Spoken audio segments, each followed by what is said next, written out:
In 2017, Congress passed the Tax Cuts and Jobs Act, which introduced the public to a program called Opportunity Zones. Opportunity zones are areas in each state that the governor selects, areas that are economically struggling. The idea is that by giving wealthy investors tax breaks when they invest into these low-income areas, it will create further development. Basically, investors who hold stakes in property developed through an Opportunity Zone fund will not have to pay as much taxes on their capital gains. The longer the investment into the property, the less taxes the investor has to pay. There are 85 census tracts designated as Opportunity Zones across the city of Phoenix, ranging from Tempe Town Lake to downtown Glendale. And, by the way, a census tract is a portion of a city that encompasses a few thousand people and breaks up each state county into smaller sections. Anyways, with the inclusion of downtown Scottsdale, for example, it makes one wonder what definition of low income the city was using. According to the Arizona Republic, areas that do not seem low income were selected because the census data used by the city was from 2015. This was a time when Phoenix faced more economic turmoil, and the Arizona Republic report said if the most recent census data had been used to determine the census tracts, some of the current opportunity zones would not qualify. But really, this leaves us with more questions than answers. To really understand what opportunity zones are and their potential impact on Phoenix and students, I talked to Mark Stapp, who is the Executive Director of Real Estate Programs here at ASU. We have previously discussed the rising rent many people are paying in Phoenix, which is a factor in the discussion surrounding opportunity zones. So they're designated on a census tract basis, and each governor of each state got the chance to select the census tracts that would be designated as opportunity zones.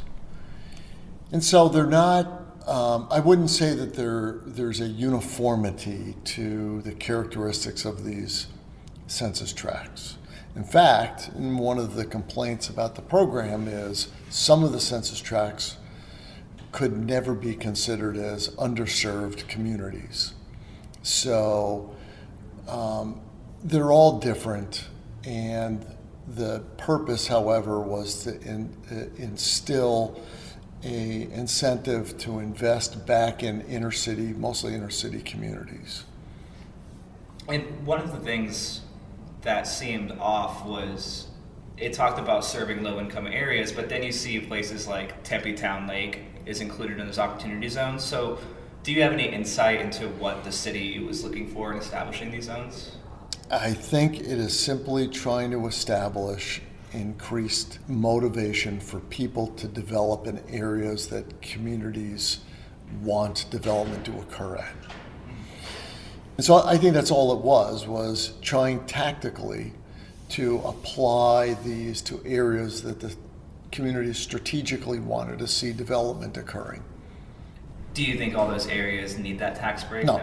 I don't, in fact, I don't think any of them arguably need the tax break. You know, there may be some where this is really effective because no money would have been focused in that particular neighborhood or that census tract.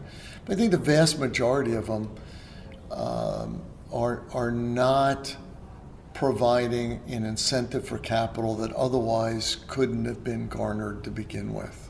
Opportunity zones are meant to provide development to struggling, low-income neighborhoods. But Stapp and other critics of the opportunity zones fear that development will lead to gentrification, forcing residents out of those low-income areas because they cannot afford newly developed housing. So there is not a nexus between public cost and public benefit. This program, I don't think, was focused enough to be overly effective.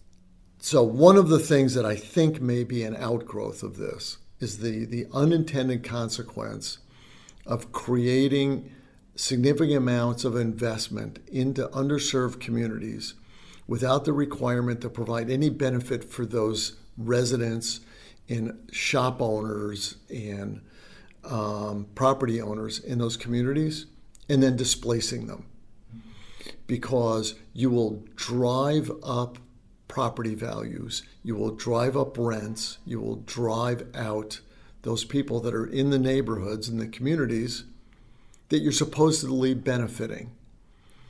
But without the checks and balances, without the requirement to do these things, there's no guarantee. In fact, there's a high likelihood you're going to create significant displacement if dollars flow to those places that need the investment. Rather than having created a program that required certain criteria to be achieved in exchange for getting those tax benefits. So you could have said, it's an opportunity zone and the tax benefits have to go to affordable housing or have to produce some tangible public benefit that help the people in the neighborhood that is designated for those dollars to go to. One opportunity zone encompasses most of the downtown area, including the ASU downtown campus. With the university itself contributing to development across the city through a program called Reinvent Phoenix, I wanted to see if there was a possibility that development could improve student life on the downtown campus. Students often complain that the downtown campus lacks the same level of safety as the Tempe campus, and that there is not as much to do.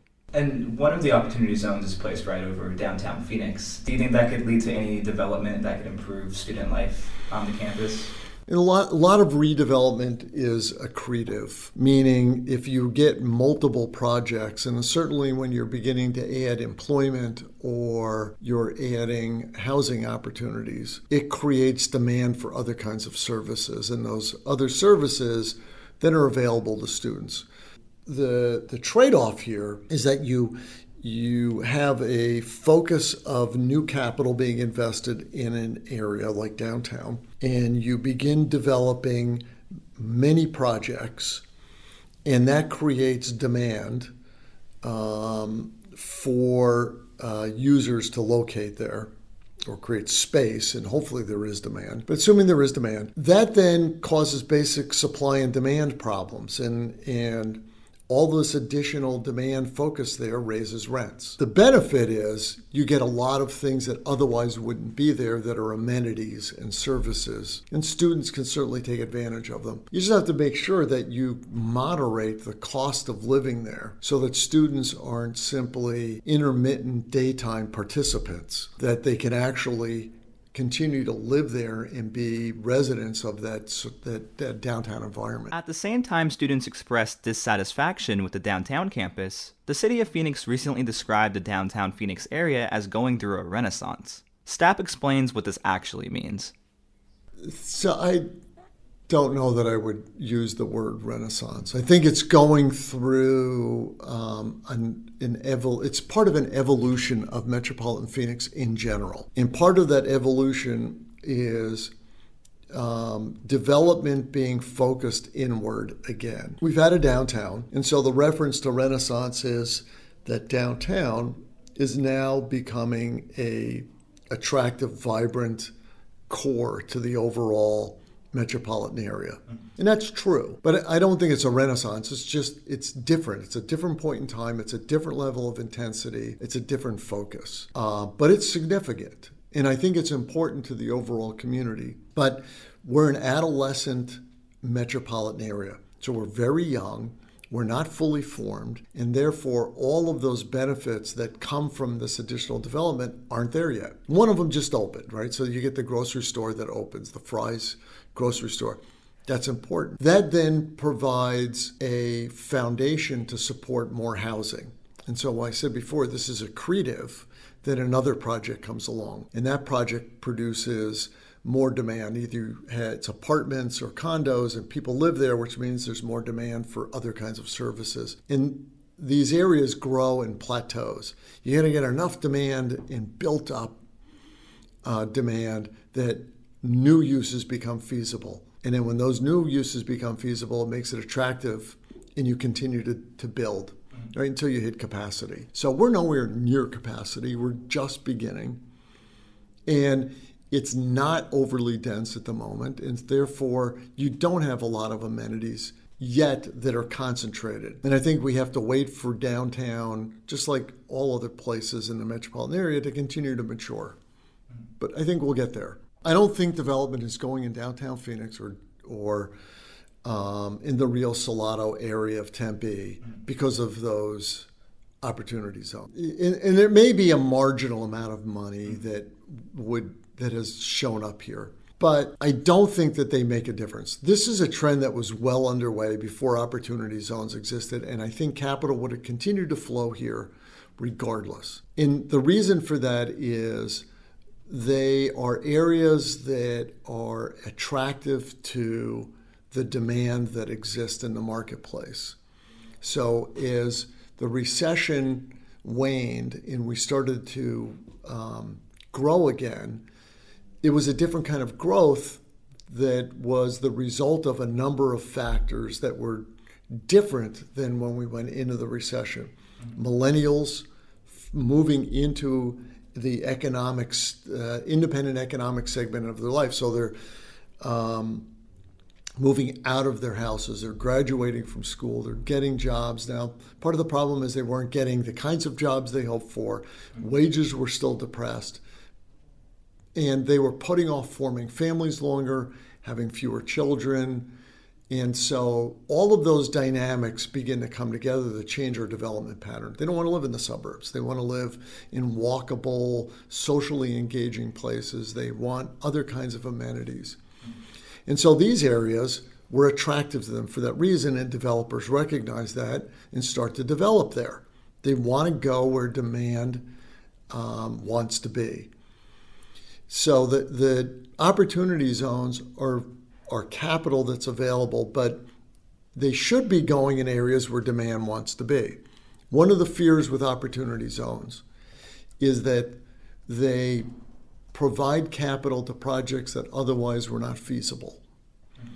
And you can create development that's not supported in the community itself because you've got not a market supply and demand support for feasibility, but an artificial tax incentive that creates feasibility. Opportunity zones are designed on a long-term plan, so whether or not they truly are effective will be unclear for some time. It seems as though either way, Phoenix is going to continue to see heavy development with or without the opportunity zones. Luckily, Phoenix is a young city with a lot of space to fill. As more and more construction cranes dot the skyline, downtown Phoenix and other areas will change. This can both help or hurt students as development brings new opportunities and higher rents, so try to get along with your roommate. And for the State Press, I am Ballin Overstoles McNair.